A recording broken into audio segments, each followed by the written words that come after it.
everyone, this is Caitlin from Caitlin's Family Farmstead. I was literally about to go outside and walk around my orchard and talk about my next steps that I want to do, and it started thundering outside. So I will do it here instead. I'm wanting to do it today because I'm kind of going over all the things that I have bought so far for this year, and some of the ideas that I want to have for this coming year, some goals that I want to do. So some of the things that I'm planning on doing this year in my orchard, and if you go back in my playlist, I do have an orchard tour from last year where I named out all of the trees that I have in there and some even the plants growing so far. And this year my goal is now not to just have an orchard, but I want to push it and I want to go towards a food forest. You know, and I know, and everybody knows that food is just going up in price right now, and sustainability and knowing where your food comes from and all of those fundamental ideas are what I want for my family. I want sustainability. I want to know that it's where it's coming from. I want to know how it's grown. Want to know that it's going to be there, and it's not something that I have to run to the store to get. So in doing that, I really think I need to take my orchard to the next level. Before that, I will ask that anybody that's watching, just a little housekeeping here, please like, share, and subscribe. It will really help me out a lot, and I appreciate it very much.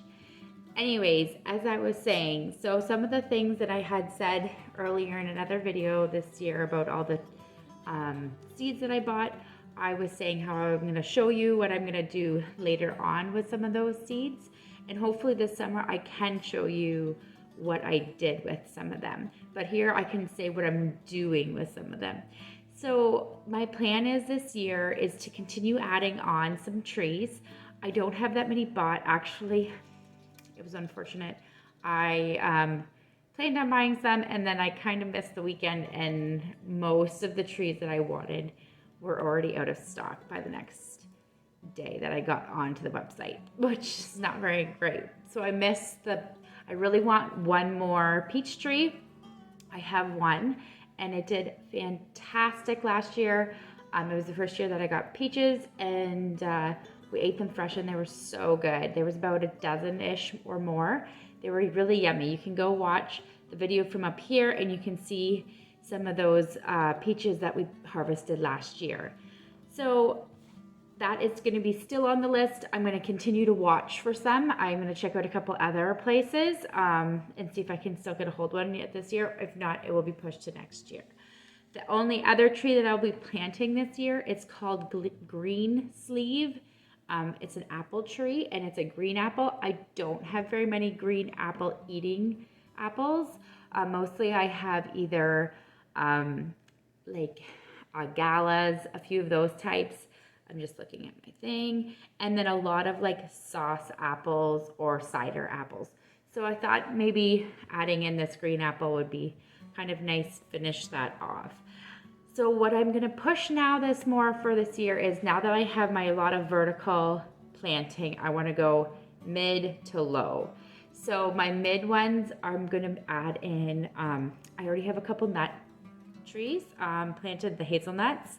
Those are gonna be bushes. They're taking a little bit of time, so they'll stay bush size for quite a while before they get vertically larger. So I do have a blackberry down there, and I bought 4 more blackberries.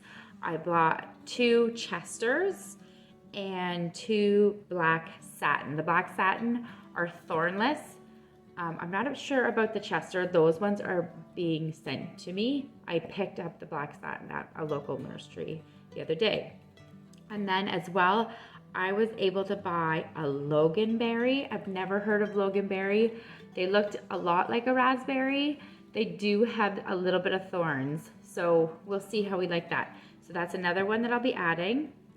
And then also I bought some black raspberry canes.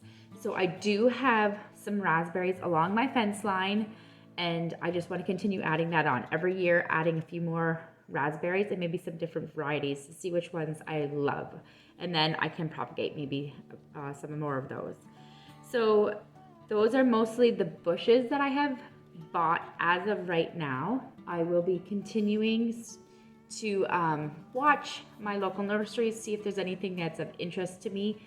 If you guys have a low, mid bush type variety of fruit that you think I really should try looking into finding, please let me know in the comments below. I am in Southern Ontario, so that's zone 5B, I believe. I'm pretty sure. And then, yeah, so then when we're going down from vertical to the shrub type to the low ground, that's where my big primary focus is going to be for this year. So one thing that I did this past fall is one of my strawberry beds that I have was really sending off a lot of shoots. So I took some of those and I replanted them into my food forest. Beside my roses roses that I do have in my food forest, I did add more mulch to a large square area, and I was hoping to show you that today, and hopefully in a upcoming video I will be able to show you. So I planted some strawberry starts, or strawberry, they were like what are they called? Were they shoots, I think. And so I planted some of those, as well as 2 butterfly bushes. I want to bring flowers to, one, I love flowers. 2, I need them, I think, to bring in more pollination. More pollinators are always good. So I put 2 butterfly bushes as well in this square that I made.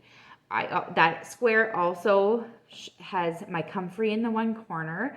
So I maybe might even chop my comfrey in half and add it to another area in my food forest, just to help, because it has such big tap roots that they let a lot of nutrients off in. So maybe I might try doing that too, propagating some of my comfrey this year.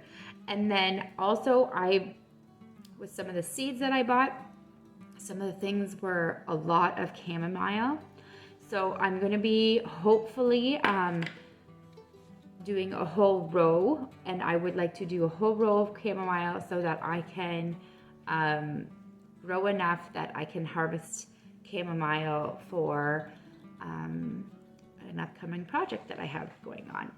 And then I also bought a lot of pollinator mix flowers, and I'm hoping to do rows also throughout my going to be food forest orchard, and then I can also just do lots of those flowers as well.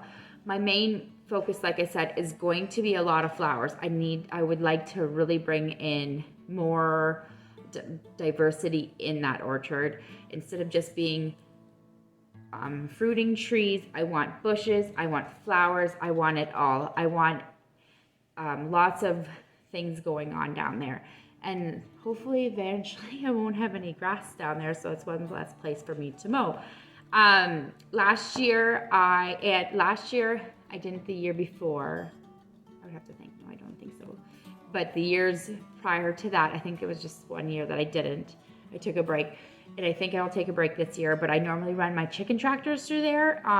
Last year I grew the most amount of chickens I have ever done throughout that summer, and I ran them all through that orchard, and I maybe overdid it just a little bit, because I think, yeah, like it was a lot of chickens for that area.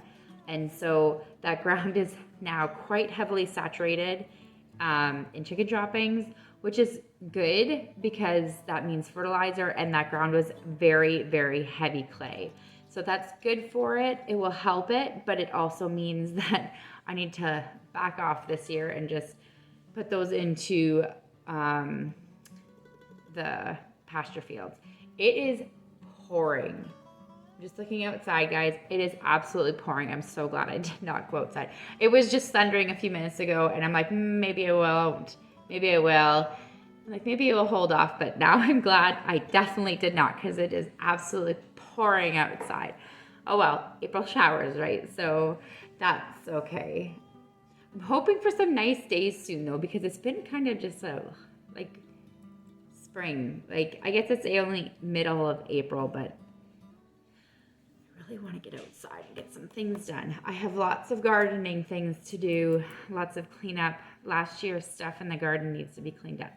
Anyways, so yeah, that's basically it. I really want to add a lot of things. I was thinking maybe getting some goji berries. I haven't found any yet, so if anybody knows of a source to get some goji berries, that would be kind of cool to add. I'm just thinking some other things.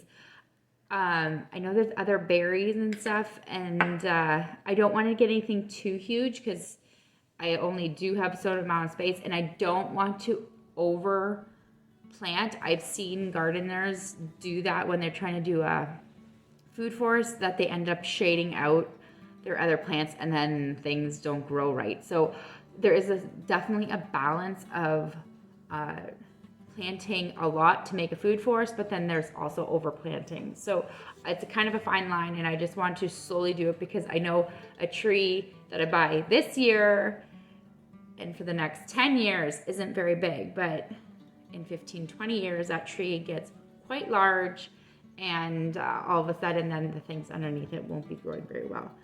Maybe this summer I also will try some of those methods where you put squashes maybe underneath the trees to just try to like sprawl and take over that area. I haven't fully decided yet. We'll have to see, but I'm hoping that this year will be awesome, and I'm really looking forward to it. I can't wait to see what happens. We don't have any buds yet on the trees or blossoms, but hopefully that will be happening soon, and I'll make sure I show you all, because I don't know about you, but apple tree blossoms and peach tree blossoms and pear blossoms are my favorite. I love flowers. I love all flowers, but those blossoms, there is something just special about them, and they smell so good.